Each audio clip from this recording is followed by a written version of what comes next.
Birdland Tonight is your place for Orioles post-game coverage for fans by fans. All of the hosts on Birdland Tonight are Oriole fans that are either writing blogs or doing podcasts about Orioles.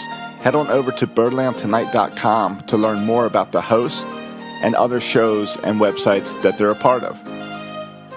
And head on over to Twitter, YouTube, Facebook, and Twitch and subscribe, follow, or like, whatever the appropriate thing is, to Birdland Sports. Finally, share, retweet, and tell your friends about Birdland Tonight so that we're all joined into the conversation after every Orioles game this year. We'll see you guys in just a couple minutes.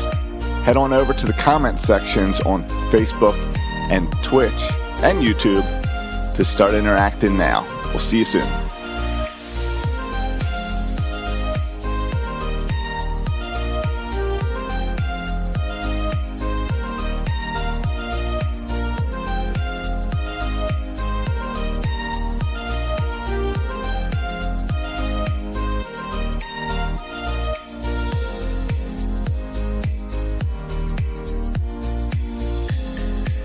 Did you know Birdland Tonight is also a podcast? Head on over to your favorite podcast app and subscribe to Birdland Tonight to get the audio of this show every morning ready for your commute.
Thanks for joining us. We'll get started in just 1 minute. Make sure that you have subscribed to us on your favorite social media. Look up Birdland Sports on Twitter, Twitch, YouTube, and Facebook. Like, follow, retweet, share. See you in a moment.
Welcome to Birdland Tonight, as the Orioles lose a nail-biter to the New York Mets. Final score of 14-1. With no football jokes here because we only scored one run, so hold off on the football jokes, dropping our record to 22-39 and splitting the series with the Mets.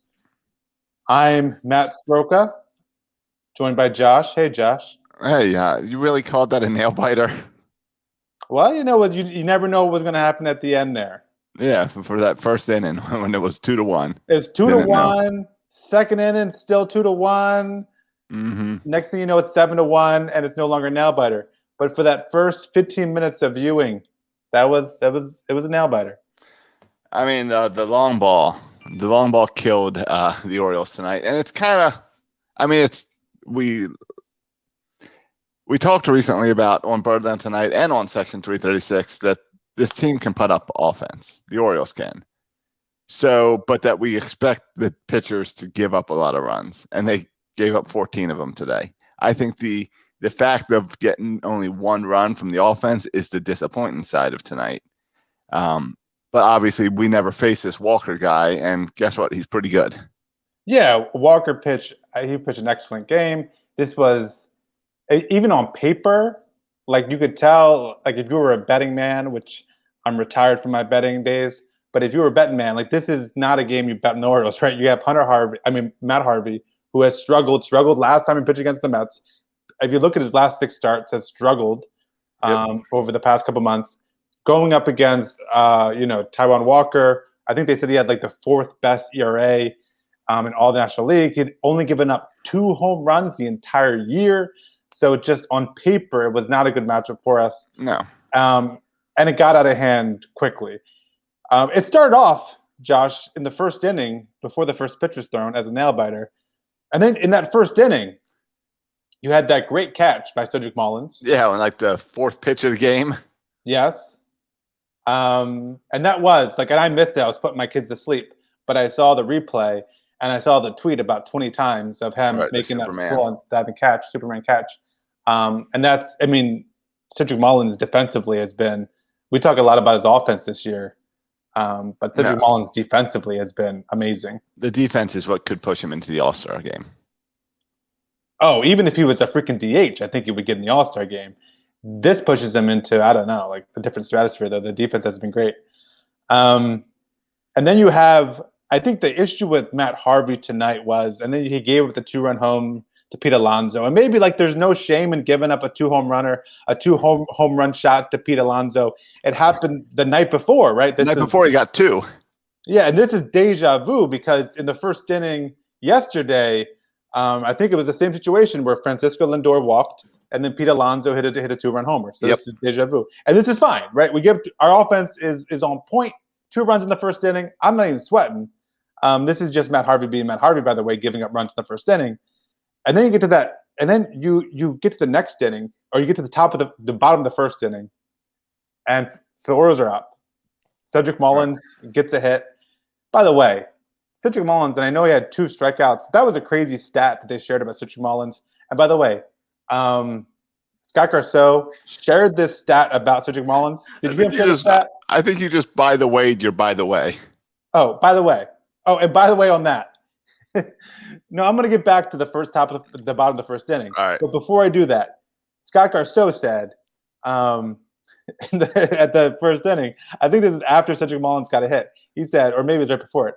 By the way, Scott Garceau, no, I'm not going to talk about Scott Garceau. But no, he said Cedric Mullins had gone 36 plate appearances without a strikeout. Isn't that amazing? 36 plate appearances without a strikeout. It was that was leading the majors in the amount of plate appearances without a strikeout. Yeah, if you figure 4 or 5 plate appearances a game, I mean that's 6-7 games, right? Yeah. And when you get a hit like Mullins does almost every time, it's hard to strike out, I guess. But it's like a week without strikeouts. That's impressive. It's super impressive. And of course, after Garceau said that, I think Mullins struck out the next 2 times. So he did. So much for that. But you're right. That bottom of the first inning gave up the 2-run shot in the top of the first. That bottom of the first, Mullins got the hit. Mountcastle got a hit. Knocked him in. Mancini got the hit in between the 2 of them. You have top 3 guys. Runners on first and second, no outs, right? And then you have the heart of your line. You have 3, 4, 5 of that are coming up. So it sounds like a beginning. And Mullins, by the way, his at-bats, to me, Josh, are like, stop what I'm doing, put down the phone, and watch Mullins at-bats because he's so good at hitting. Like, he'll hit inside balls, hit out. Like, he'll just – you saw him in the first inning. It was a pitch on the outside, a good pitch on the outside corner, and he hit against the shift He pulled an anti-Chris Davis, a ground ball right down where the third baseman should have been for a single. So Mullins is just a joy to watch. I like your phrase, put down the phone. Because I feel like that phrase has been around way before smartphones, but it has a completely different meaning now. Not hang up the phone. Yeah. Hit the home button on the phone. I don't know what the equivalent is. Right, exactly. Yeah, and when you're playing a really good pitcher, and Taijuan Walker, he's figured it out. He's a great pitcher. Well, yeah, and when the Orioles faced him on May 12th, he also threw 7 innings and gave up 1 run. Yeah, he's good. He's given up 1 runs to a lot of teams. But it means when you have kind of we had a break in Mancini where the guy should have probably caught it, and at first thought it was fair, but at first it was foul, but ended up being fair. But when those things happen, we have first and second with no outs, and the Hardy lineup coming up, like you got to make him pay, and they didn't make him pay that inning, and then you knew at that point you felt like, oh no, you just had a bad feeling about it, and then the second inning was fine, and then the third inning, all the wheels fell off. I mean, Villar hit the double. There was what was that? There's a button on here that's been sitting here for all of 336 for many years, and I've never hit the button, and I just saw it. And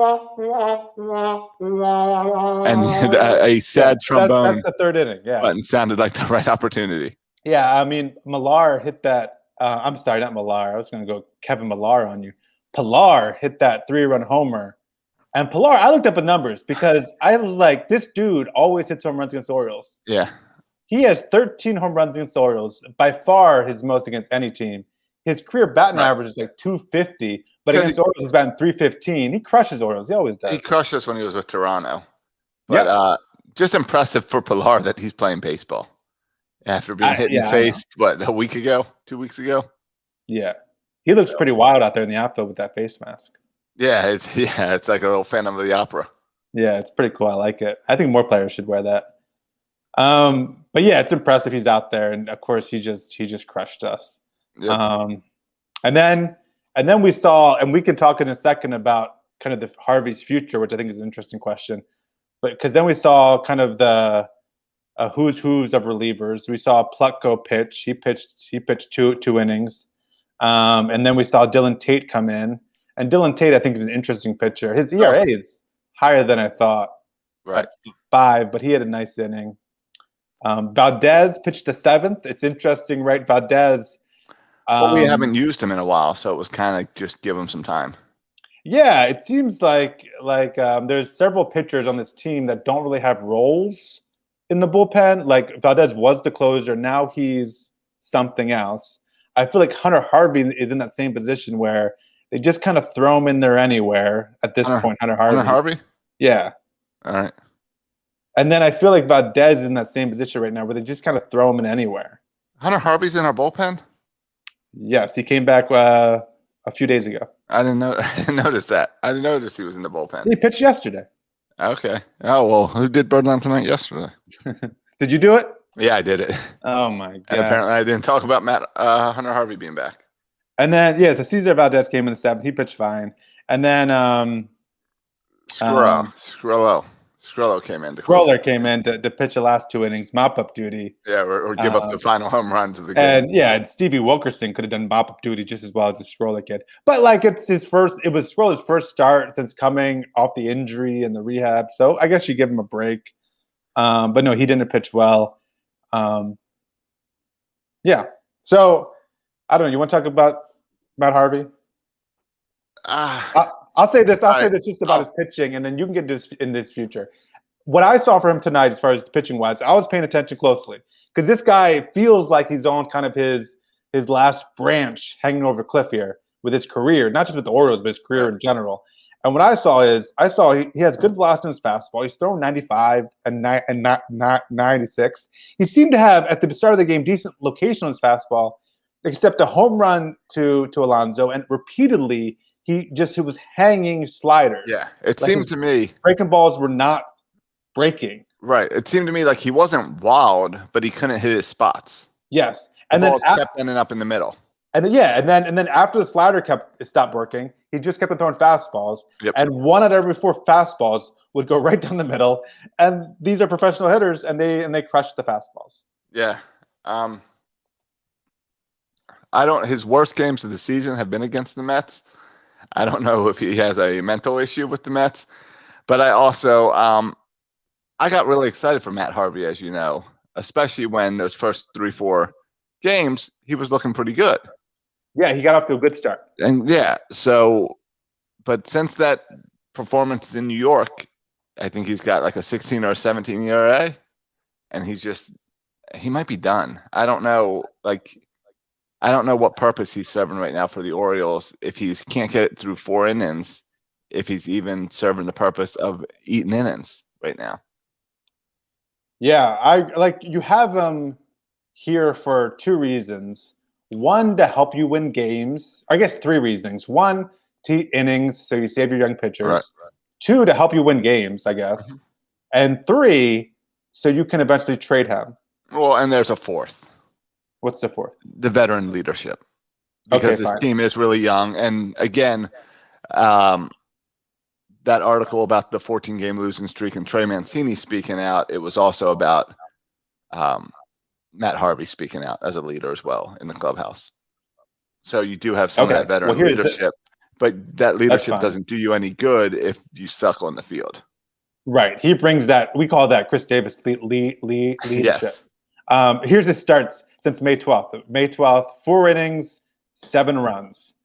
The next game, an inning and a third, or inning and 2/3, 6 runs given up.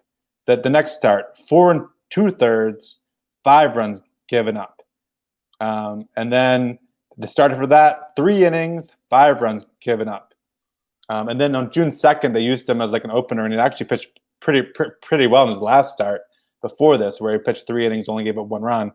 But overall, it's just some ugly numbers. I mean, he hasn't pitched more than 4. He hasn't pitched 5 innings since May 1st. I mean, that's terrible. And you're right, to start his first, 6 starts is like the tale of 2 halves. And I don't know what that is. Like, I don't know, can he reclaim what he was doing in the beginning of the season? That he was looking like a decent pitcher? I don't know what that is. I don't know, but I also know the Orioles are not in a position where they can just get rid of him. Like, they don't have, especially with John Means on the IL, it's not like they have an extra pitcher that they can put into the rotation. Yeah. With Means gone, we don't even know what we're going to do. Yeah, and that's like I saw a bunch of people on Twitter tweeting out that this is Harvey's last start. And I said, okay, that's all well and good. But tell me why if you went to MASN, the most recent article from MASN, the title of the article was Orioles rotation unsettled after Aiken. Aiken starts on Friday, and they don't know who's starting Saturday and Sunday. And if that's not bad enough, Josh, this is in a week that had 2 off days. Right. You had 2 off days, and you can't figure out who's starting for you. And after tomorrow's off day, we have 21 straight days of games. Yes. So if you can't find 5 stars with 2 off days, with no off days. Right. 21 straight days. What are you going to do? Yeah, that's why I don't think Harvey is going anywhere. No, because even if we had 5 pitchers, we would be mixing in some bullpen games over those 21. Right. And right now if you count Harvey, there's 3 other guys. There's Aiken, Lopez, and Zimmerman. There's questions of, did you want to bring Deke Kramer up? It seems a little bit weird because he was struggled so much, and if you want him to work on things, I think he's only had 2 starts in AAA. It seems like a pretty short window to work on things. So I'd be surprised if they bring back up Kramer. I know. I mean, the other guy, Alex Wells, pitched tonight. He's on the 40-man. He pitched pretty well, but he's an ERA of like 6. So I think, yes, like we've seen as a fan base, we've seen enough of Hunter Harvey. But as a reminder on if Hunter Harvey wasn't pitching, who would be in there? I think Stroller finishing up the game. Yeah, is that what they said, Hunter Harvey? Yeah. Yeah, we need to get rid of Matt Harvey just so I stop saying Hunter Harvey. I wouldn't mind Hunter Harvey starting. Yeah, seriously. But no, I thought it was just a terrible start by Matt Harvey, and I don't think this is his last start because we just need to get through the season and we need pitchers right now. Right. And I don't know who else to play these games. But as soon as we feel like Dean Kramer's good or Alex Wells is good, or maybe they even like promote Kyle Bradish or something. I think until we get to that point, we're gonna keep on seeing Matt Harvey. Unfortunately, every We have to. Yeah. I was looking. The Tide are down here in Jacksonville, so I'm going to go to the game Oh, Friday. nice. I'm going to go to the game Friday night, and I was looking Could at have went today. It was a blowout. Yeah, today would have been fun. But tomorrow says TBD for pitcher. Friday says Zach Lothar, which kind of surprises me because I'm surprised he's not one of these bubble guys the Orioles are trying to bring up to fill in some slots. Yeah, and that says probably how they feel about Zach Lothar too, right? Exactly. Like if Zach Lothar, if they felt good about him, he would have been here already. Yeah, or at least I don't know. Yeah, I don't know. Pitch this coming weekend, I guess. Yeah, and I guess I don't know if that's possible. I don't know when he last pitched. Well, like I said, he's due to pitch on Friday. Right. So it would line up for him to pitch this weekend. Yeah, so if the Orioles want to, they could scratch that start Friday and have him start on Saturday. Yeah, or Sunday. Sure. Or Sunday. Yeah. And it's weird, right? Because they could also just have everyone pitch on normal days rest, and they would have starters. Like, yeah, that's all they do. But we've pushing guys back, and that's why this is happening. Right. But we've seen them. They've been doing screwy things with the 5 men since the very beginning of the season. That didn't make sense. Yeah. You know what I was thinking about, Josh, when I was watching this game? I was thinking a lot about Mullins and Harvey and just how insane baseball is. Like, you don't see this in other sports. Like, you don't see a guy go from, like, the G League and become, one of the best players in the NBA. And you don't see a guy go from, like, an NFL practice squad to being a star NFL player. But as you see this all the time in baseball, and we see it with Cedric Mullins coming kind of out of nowhere and becoming a stud. It's true, Josh. Okay. But the opposite is true. And like the trajectory of 2 careers, right? Well, because none of these other sports have like a true minor leagues. A practice squad isn't like minor leagues. Okay, but the NBA the G League's not a minor league. It's a crap league. It's a summer league. Yeah, but this is not like Cedric Mullins is not a case where he was a top prospect getting groomed in the minors. He was just a nobody in the minors. Came up, made an appearance, was terrible, got sent down. And I mean, we saw the same thing with the Giants, who used to be for the Orioles, Mike Yastrzemski. Same situation where last year or 2 years ago turns into, one of the best outfitters in baseball after being a bum. And just the trajectory of 2 careers, right, where Mullins, everything is going right for him. And then Harvey is the exact opposite, where he was, how can you be, I still blows my mind, one of the best pitchers in baseball for the Mets. And you're not like you got super old, you just kind of lost your stuff, right? And his career has just been downhill ever since. It's pretty phenomenal how crazy baseball is. Yeah. I also always enjoy when your students find your podcast or what you're doing. Yeah. So I like that one of your kids, Eric, just found the show and is saying hi to you over on Twitch. Yeah, I appreciate that. On Twitch? Yeah, he's over on Twitch. That's where we're on Twitch to reach the young guys. See, I didn't even know we were on Twitch. So that's cool. Hi, Eric. Yeah. But yeah, other things real quick that I want to talk about in the game. All right. Because after your Hunter Harvey comment before, I don't even know if you even watched this game. But Hunter Harvey was yesterday, not today. I know. But Taijuan Walker, I want to also say about him. I'm a big fan of his in the sense that dude works as fast as anyone. I mean, if I want to see a breakdown of not just how long the game was, how long the Orioles at bat works compared to the Mets at bats. Well, I can tell you this: 2 hours 43 minutes. When the Orioles had 32 at bats, the minimum is 27. Yeah, we had 32 at bats. So I bet we got about 45 minutes of screen time at the plate. 45 minutes at the plate. Yeah, 45 minutes at the plate, and they got 2 hours. I mean, but that's a crazy short game for a game that scores 15 runs. Isn't that like crazy? It is, but you're right. Yeah, he works so fast. Totally. Yeah, because he just works super fast. Yeah. So, is it time to bring Francisco back? Austin. We brought up Austin Wynns because Francisco was horrible, and Austin Wynns hasn't done anything since he brought up here. Well, I don't know. We can do our down on the farm report here, where Norfolk won today 9-3. This is down on the farm, brought to you by the Eastern Shore Farms. Norfolk today won 9-3. Cisco's, I think, is playing okay for them. But what I want to point out is even though the Bowie Bay Sox today lost 9-1, which is a rare blowout loss for the Bay Sox, I saw a tweet by Adam Pohl. He said this is the first time all season that the Bay Sox scored less than 3 runs, which is kind of crazy. That's crazy. But Adley Rutschman today had 2 hits. He went two for 4. And Adley Rutschman's now, his OPS is over 1,000. Whenever I see anyone with an OPS over 1,000, I think they're too good for the league they're playing in.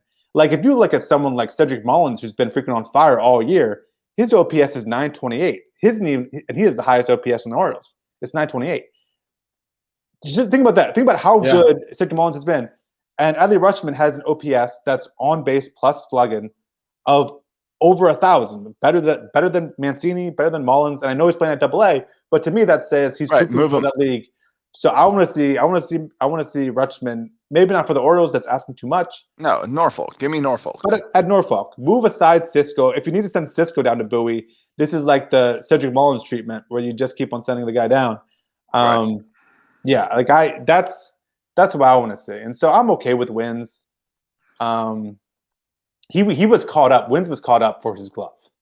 He was caught up because Severino was dropping everything. Yeah, Wins is more here about. It's not really about him.